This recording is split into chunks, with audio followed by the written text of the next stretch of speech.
Hello.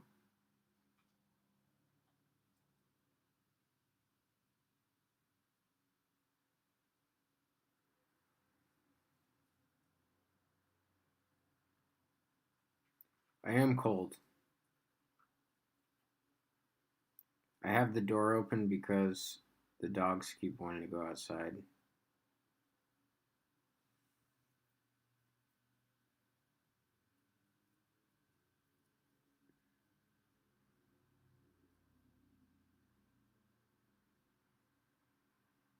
Hello, everyone. Waiting for a few more to join.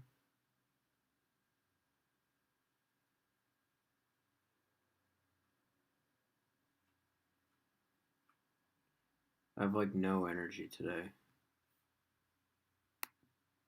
It's rough.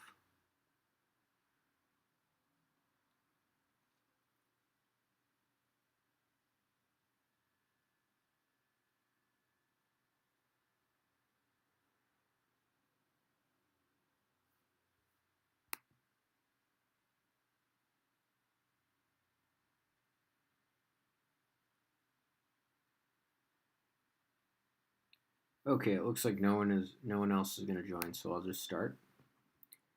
Um, so today is another um, gravitation lesson, and it's going to cover two topics. So the first topic that we're going to talk about is orbits. Okay, orbits of a planet around a star, orbits of a moon around a planet, things of that nature. In general, orbits are ellipses.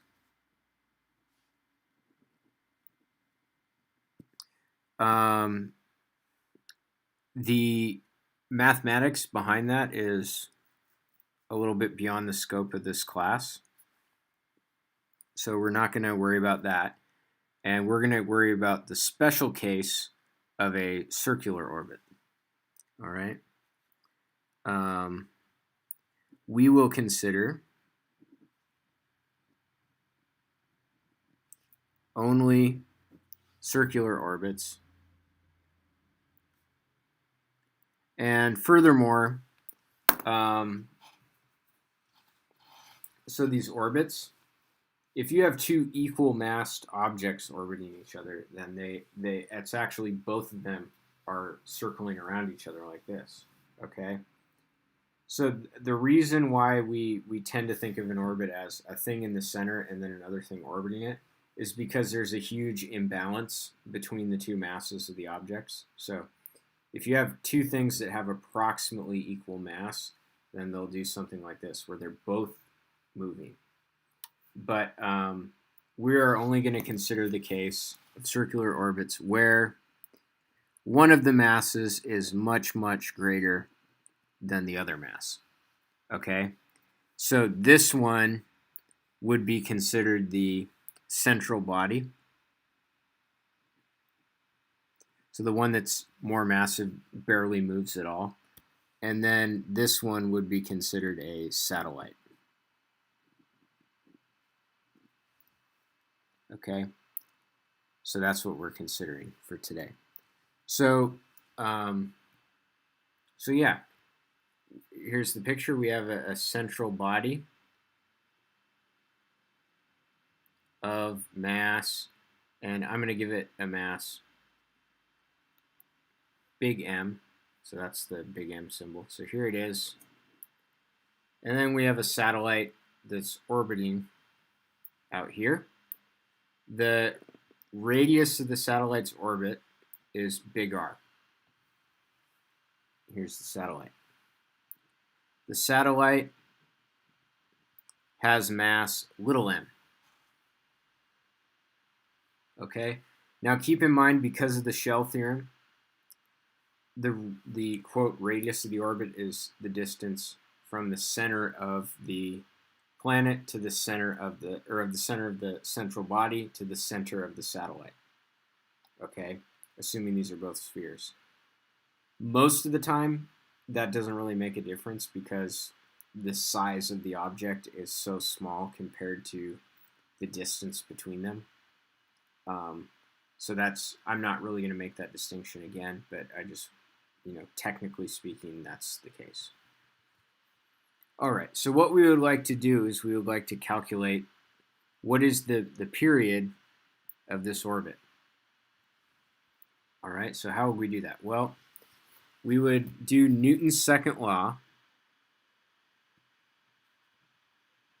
for the satellite. Okay, so Newton's second law says that force equals mass times acceleration. The force that is making this satellite move in its circle is the gravitational force due to the central body. So the formula for gravitational force is mg, where m is the mass of the thing experiencing the gravitational force, and g is the strength of the gravitational field that thing experiences. So we're talking about the satellite, so this is the mass of the satellite. Notice how both sides of this equation have mass of the satellite, and so the mass of the satellite cancels out.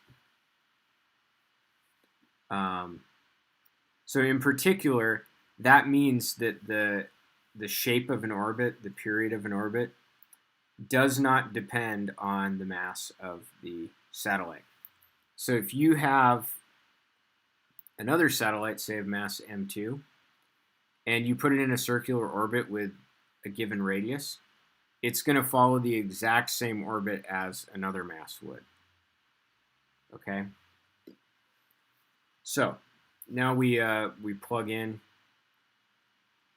the formula for gravitational field, which we learned last time is big G, big M over R squared.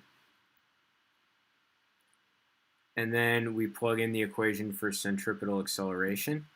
I taught you three equations. The one I'm going to use first is 4 pi squared R over the period squared. So now we can cross multiply, and we get G M period squared equals 4 pi squared R cubed. So this is our first main equation for today. We used this equation last year pretty extensively, so I'm not going to do any example problems. But let me just talk about how this could be used. Okay? If you know the period of an orbit, and if you know the radius of an orbit, you could use that to calculate the mass of the central body. So this is actually one way to determine the mass of a star. What you do is you look at a satellite of the star, you look at how far away from the star it is, how long does it take to go around, and you can use this law to determine the mass of the star. All right? Or you could do the same thing for a planet. You could, if you want to know the mass of a planet, you could look at its moon, and you could look at how far away is the moon from the planet. How long does it take the moon to go around? You calculate the mass of the planet. So this is a really useful equation if you have something that is so large that you can't pick it up and set it on a scale, which you most definitely cannot do on a with a star. Okay.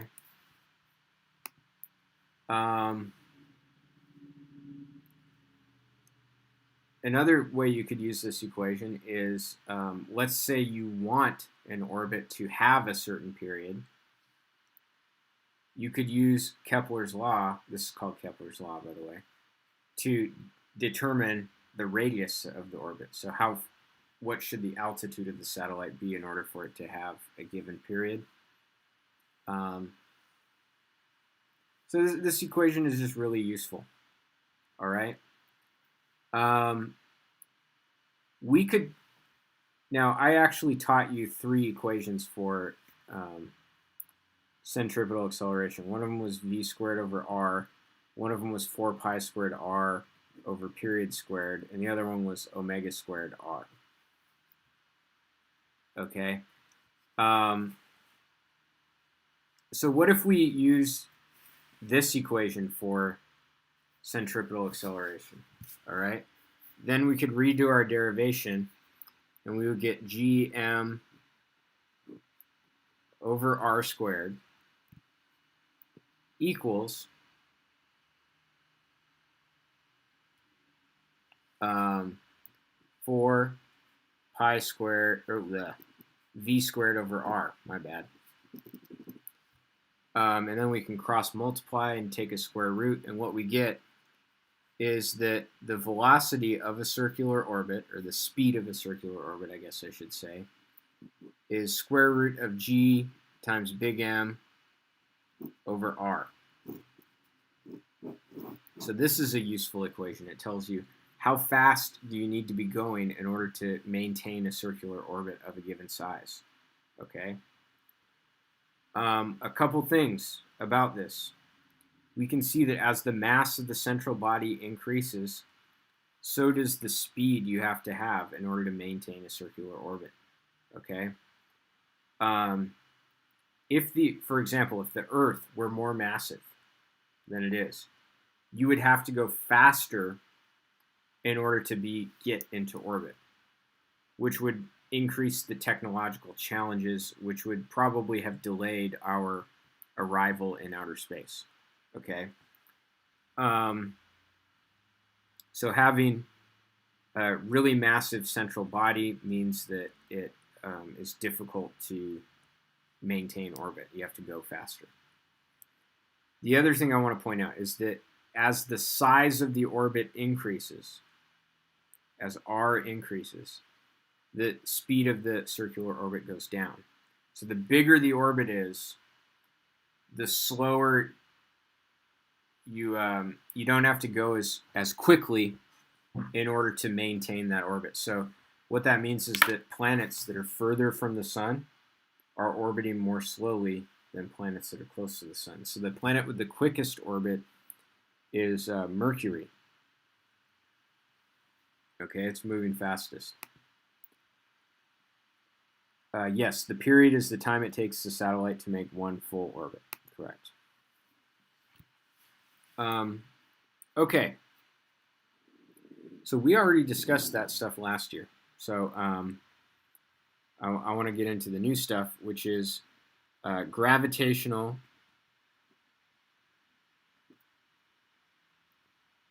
potential energy.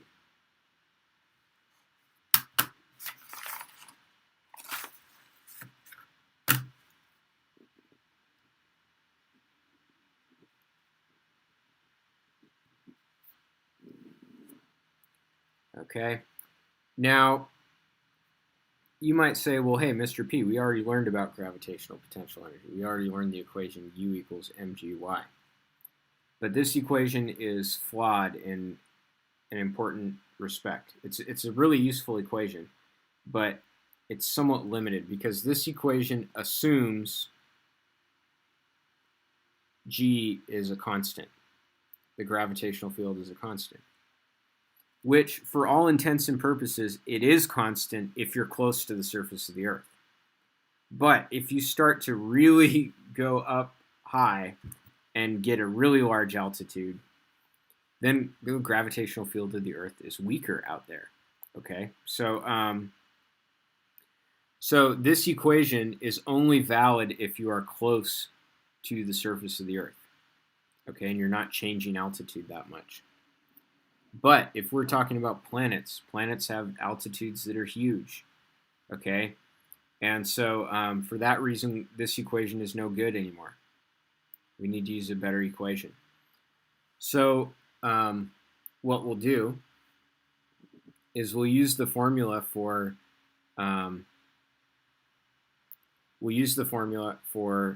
potential energy, which was the integral, negative the integral of F dr. Okay. Now, the formula for the gravitational force is minus big G, mass of the satellite, mass of the central body, over r squared. So notice how we have two negatives, which ends up making a positive. And then when we integrate it, we get, because we're integrating a negative power of r, we get negative big G, little m, big M over r. So this is the actual formula for gravitational potential energy. Now, a couple of things here. All right. This equation for potential energy is positive. This equation has a minus sign in front. Okay. So what gives? Well, it turns out that what really matters in determining the motion of things is force. Okay? And if we have a potential that is shifted by a constant, okay? So if we have U squiggle as the original potential but shifted by a constant, these will result in the same force. Why? Because the force is the derivative of the potential, and the derivative of a constant is 0. So we can add whatever constant we want to the gravitational potential energy, okay? And so it turns out that it's most convenient to make it so that the gravitational potential energy is a negative number, okay? So if you were to graph gravitational potential energy versus distance between the two objects, it looks like this. It's always negative, but it approaches 0 as they, okay? It approaches 0 as the separation between the two objects goes to infinity, okay? So, if something has a gravitational potential energy that is approximately 0, then that means that basically the objects are free of each other. So free of each other means that they're not gravitationally interacting. They're far enough apart that they're not gravitationally interacting. Okay. The more negative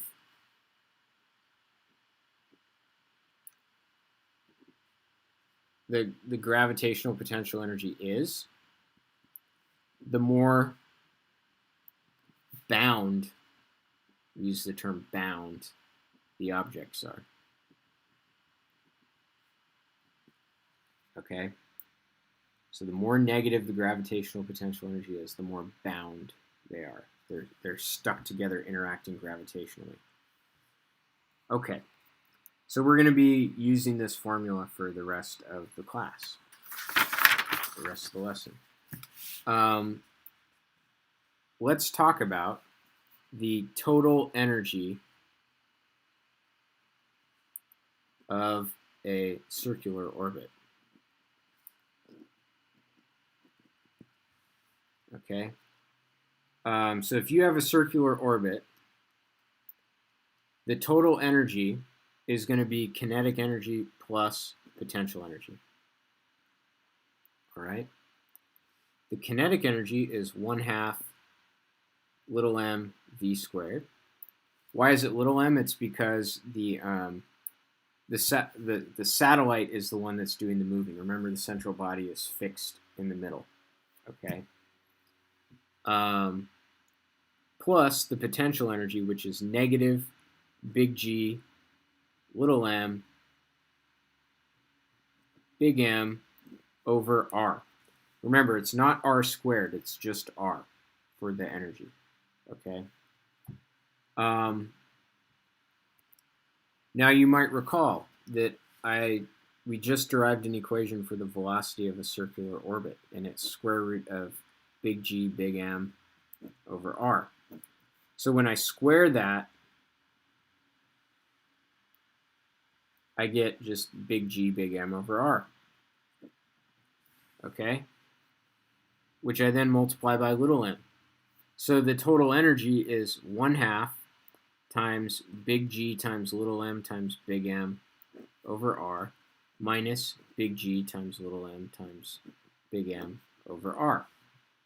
So we get 1/2 minus 1, which is negative 1/2.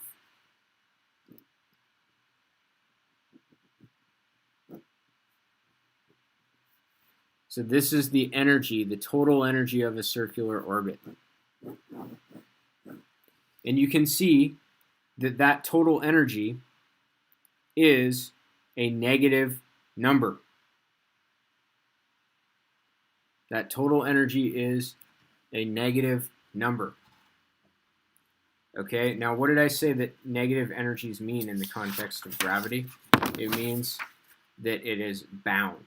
Okay, so that makes sense. If you're in an orbit around something, you are bound to that object. You're stuck to it gravitationally, so you should have a negative energy. Okay?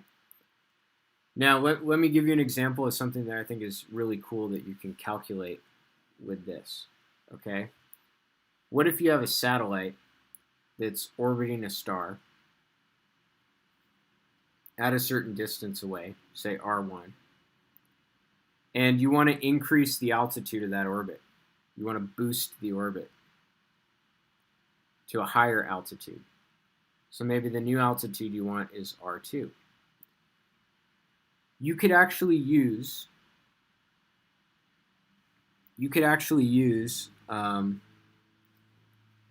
the energy of the orbit to calculate how much work the thrusters need to do on the space probe. Okay. So what you would do is you would say, well, the energy in the first orbit plus the work done equals the energy of the second orbit.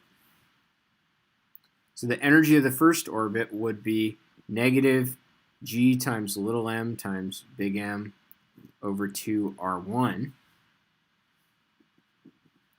And the energy of the second orbit is negative G times little m times big M over 2R2. So you can see we could take this equation and we could calculate the work that needs to be done on the space probe. Okay? That work is done by the fuel. All right? That work is done by the fuel. So that's really cool because then you could calculate how much fuel do you need to carry in order to execute this orbital maneuver. All right, so we can get into sort of celestial mechanics, the engineering aspect of celestial mechanics with this equation. I like that.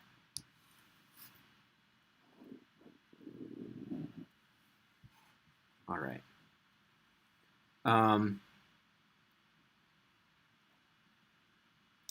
So the next thing I want to talk about, so we're kind of jumping around from topic to topic within celestial mechanics today, is something called the escape velocity. All right? And so here's the idea behind escape velocity. All right? We know that gravity gets weaker the higher your altitude is. Okay? So what if you were able to throw something straight upward so quickly that it escapes the Earth's gravitational field before gravity has the opportunity to stop it. If that happened, it would go up and it would never come back down. Okay? So the escape velocity is the minimum speed to go up and never fall back down.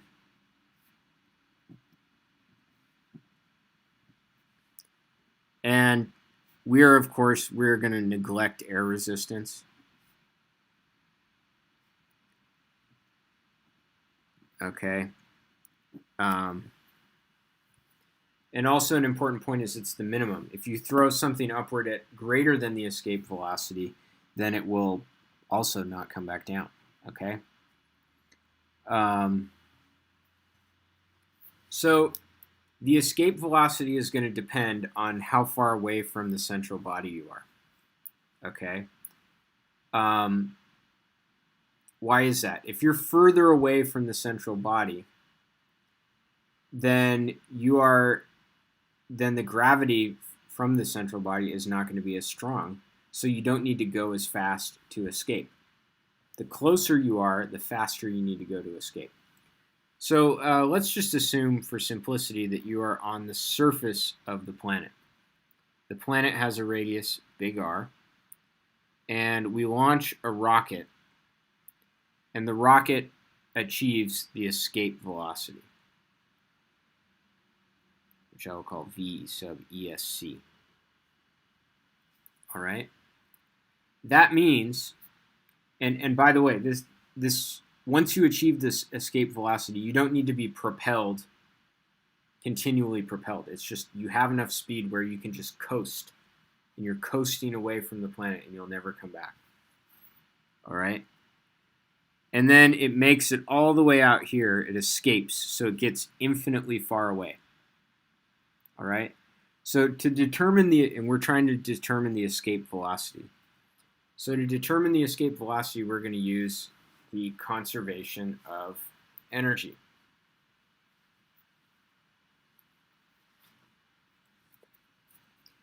So what is the energy when it's right here? All right? The energy when it's right here is going to be 1/2 little m times escape velocity squared minus the gravitational potential energy, big G times little m times big M over R. Now you might be asking the question, well, why didn't I just use this equation? Well, it's not in a circular orbit. This rocket is just sitting on the surface of the planet. This is the equation for the energy if you're already in a circular orbit. This rocket is not in orbit. It's just sitting on the launch pad and it goes straight up. That's not an orbit. Okay? Now, if we think about over here, we have the rocket has gotten incredibly, incredibly far away from the planet. So the R value is basically infinity. Okay? And if the R value is infinity, we're dividing by infinity here in the gravitational potential energy. So the gravitational potential energy is 0. Okay? Furthermore, if you had the minimum speed to go up and never fall back down, once you get, if you had the, I think I just froze there, so I'm going to repeat that. If you had the minimum speed required in order to escape to infinity, that means you just barely made it. So by the time you get really far away, you're going to have an incredibly small speed. So your speed is going to be approximately 0. And if your speed is approximately 0, then once you get out to infinity, your kinetic energy is approximately 0. Okay? So your energy way out here is 0, and your energy just after leaving the launch pad is this. But energy is conserved. So we have to have that 1/2 little m v escape squared minus G times little m times big M over R has to be equal to 0. Okay? Little m cancels out. We can solve for the escape velocity. And it is square root of 2g big M over r. Okay. One thing I want to point out is that the speed of a circular orbit is root gm over r. The escape speed is root 2gm over r. So that means that the escape speed is square root of 2 times the speed of a circular orbit. Okay? Now the square root of 2 is about 1.41. So what that means is that if you are in a circular orbit and you decide, I'm done with this planet, I want to leave. If you increase your velocity, your speed, by 41%, you will leave and never come back. Okay? And that's because you already have one V circular, so that the difference is 41% of your current speed. So you increase your speed by 41%, and you gone. Let's go ahead and calculate what is the escape speed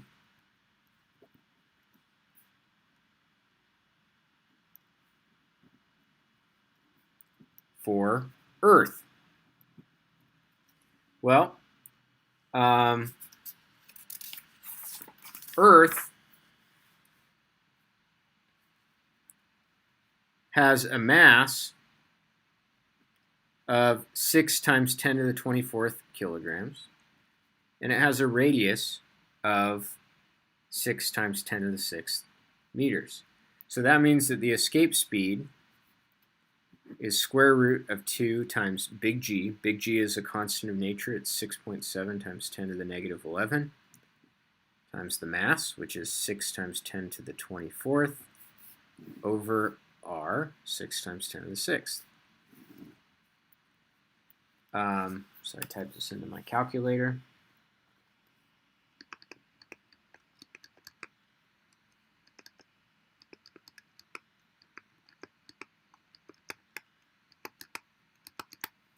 And we get 11.6 kilometers per second.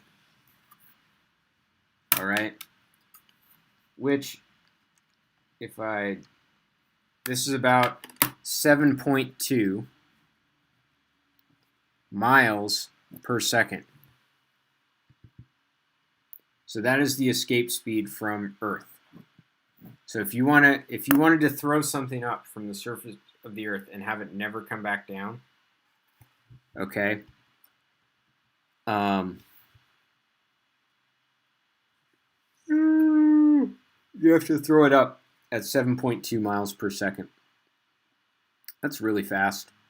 That's going 29 times around the track per second. So this is part of the difficulty of why is it difficult to get things into orbit, okay? You just got to go really fast. If you threw something at an angle, that's actually a really good question. So it actually doesn't matter which direction you launch it in, as long as you achieve the escape speed. So if you had decided to launch this rocket sideways like this, okay, it would escape, but it would just escape along a bent path. It would do something like this. All right? So, yeah, it actually doesn't matter which direction you fire it in. It's going to escape no matter what.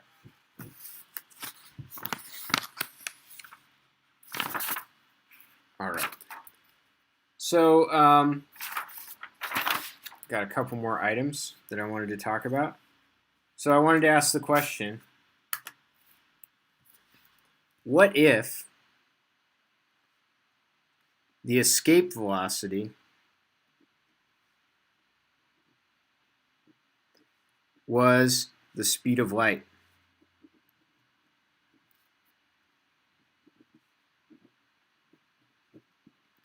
The speed of light is denoted by c, okay, and its value is 3 times 10 to the 8th meters per second, okay. So let's just plug that in. So we have our equation for escape speed. C is square root of 2gm over r. Okay. And I can take this, I can square both sides, and I can rearrange it, and I can get a radius. Okay. And you get that the radius is 2gm over c squared. Okay. So what does this mean? All right. This radius is called the Schwarzschild radius.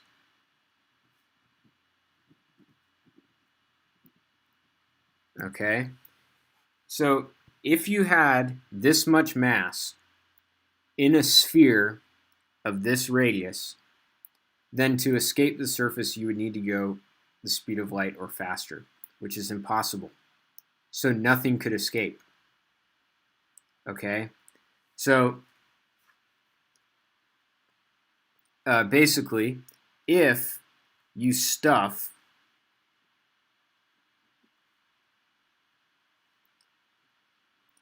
a certain mass into its Schwarzschild, into a sphere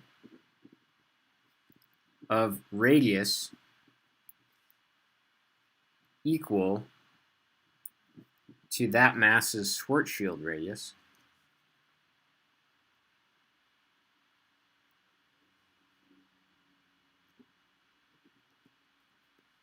not even light could escape.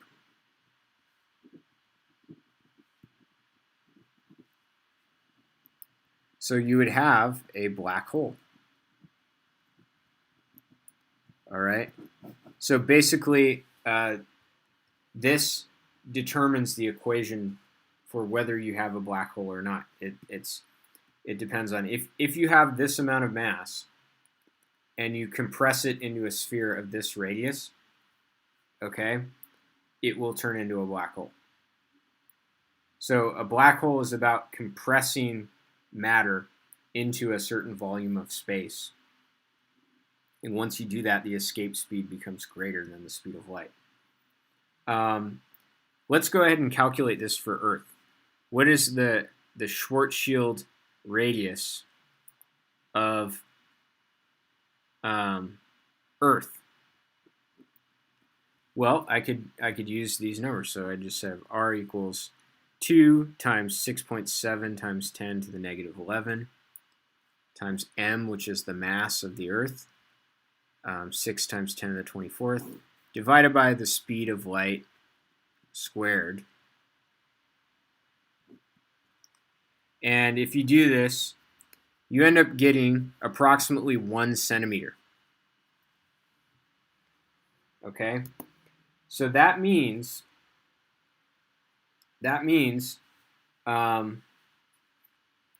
okay, that means that I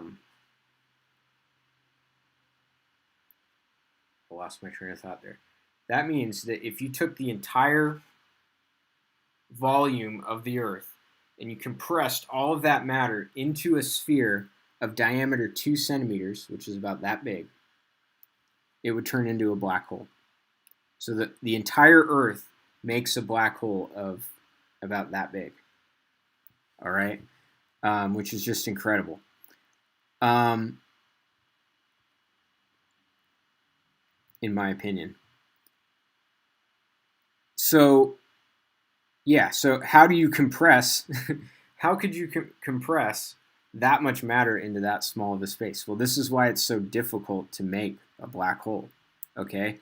So typically speaking, we're still understanding how are black holes formed, but black holes are formed, as far as we know, in sort of two different ways.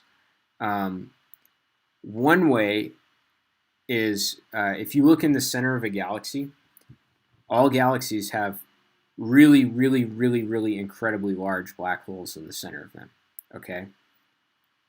And those black holes could have masses that are billions of solar masses, so billions of times the mass of the sun. So how did these black holes form? Well, what we think is that these black holes were basically created during the Big Bang.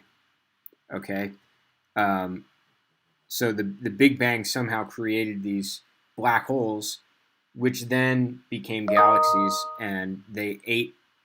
As a black hole eats, its mass increases, so its Schwarzschild radius grows. So the black hole eats and gets bigger over time. Okay, um, so that's one theory for how we have, but it's kind of an open question. Like, how do we get these supermassive black holes in the center of galaxies? And then the way that's much more, much better understood is we don't get black holes of mass a billion solar masses. We get black holes of mass about 10 solar masses during supernova explosions. So at the end of a star's life, it can explode. Okay. It can explode in what's called a supernova. And so during a supernova, the outer atmosphere of the star gets blasted away. Okay? So we have a huge outward force on the atmosphere of the star. All right? But according to Newton's third law, for every action, there's an equal and opposite reaction. So if there's a huge outward force on the outer atmosphere of the star, there's going to be a huge inward force on the core of the star. And that inward force during the supernova is what provides the pressure required to shrink it down enough to become a black hole. Okay? And the result of that is a black hole that, might have a couple solar masses worth of mass. So that creates a much smaller black hole in comparison. Okay? But it's understood how those are formed. Now I have something trippy for you. So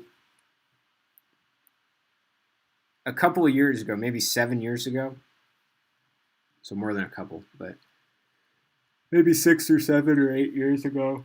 Uh-oh.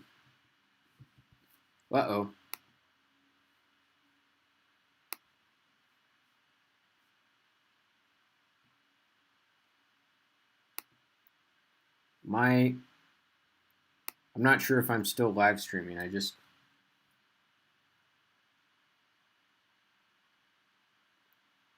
Okay.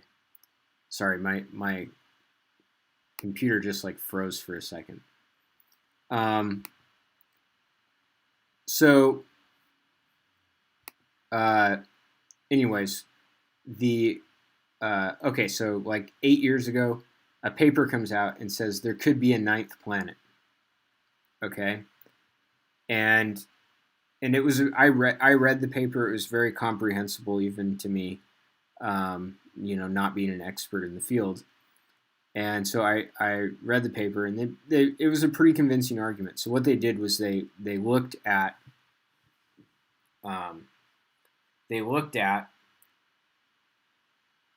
some asteroids in the outer solar system, and those asteroids were in really weird orbits. Okay, and they showed rather convincingly that the best explanation for having asteroids in this weird orbit is to have a ninth planet in the outer solar system, like way far away. Okay, so I'm talking like tens of times farther away than Neptune. So, you think our solar system is big just going out to Neptune, like way further away than that.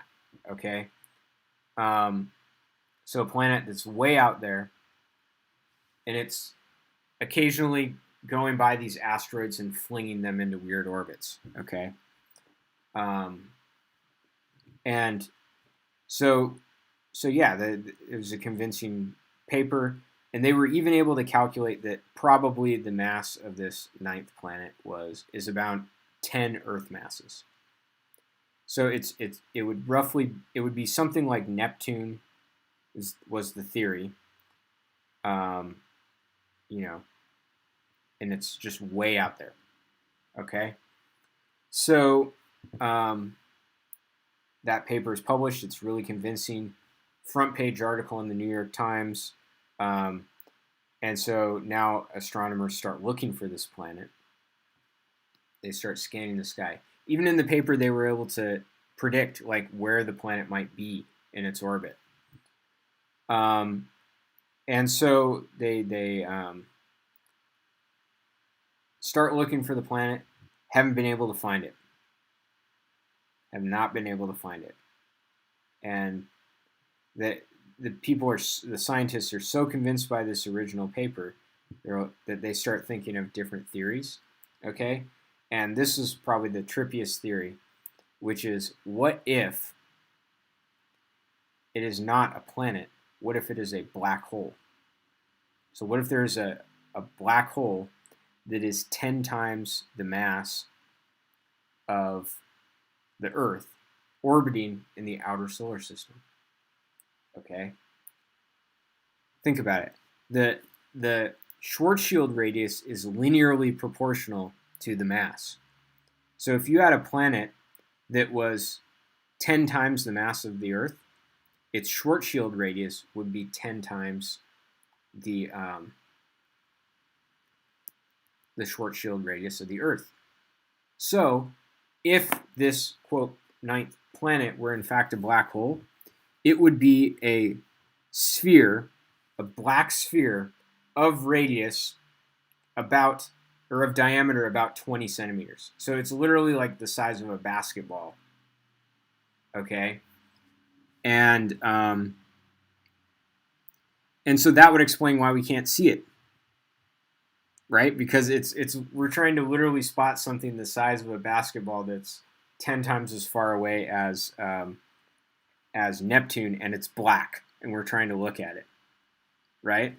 Wouldn't that be crazy? So then people start coming up with ideas for experiments, saying like, well, how could we find that black hole if it is out there? How could we find it? You know, and they came up with an idea, which I think is equally cool, which was, we have a bunch of mini space probes, and we send them out in every direction. So we just send space probes out in every direction. And in order to send out so many space probes, they need to be incredibly light, like a couple of grams, okay? And furthermore, so it's a technological challenge, because furthermore, they have to have a very accurate clock on them, okay?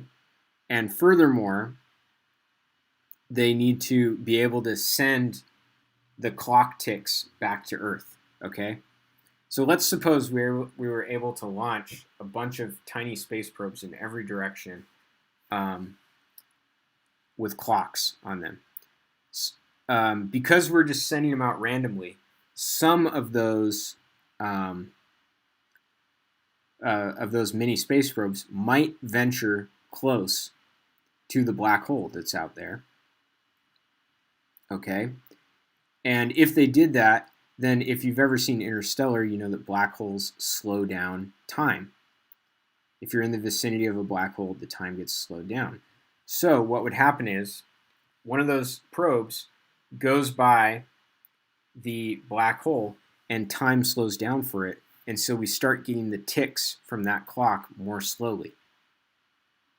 All right? And so we would use that and we would say, oh, probe number 5,489 is experiencing a time slippage or whatever you want to call it. It must be where the black hole is. And then we could isolate where it is in the sky and send out further missions, which would be awesome. But one thing we know very little about is we know hardly anything about small black holes. Do small black holes even exist? If they do exist, how do they form? How common are they? We have no clue. All right. So that would just blow everyone's mind if that were the case. All right. So I have one more thing to discuss, and then I'll let you guys, we'll meet in the Zoom room. So this last thing is how to calculate total gravitational potential energy of a system. And so I'll call that U tot. And what you got to do is you got to sum over all pairs of masses the formula for gravitational potential energy, minus big G mi mj over rij. So you just sum that over all pairs. Okay?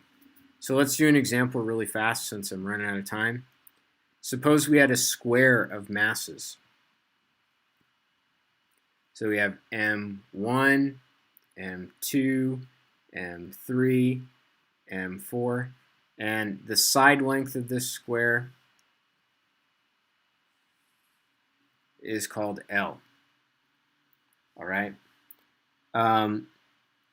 So I would like to say that there are actually 6 pairs. If you have a square of masses, there are actually 6 pairs. So I have 4 of the pairs are shown. Type it in the chat if you know where the other 2 pairs are. Okay?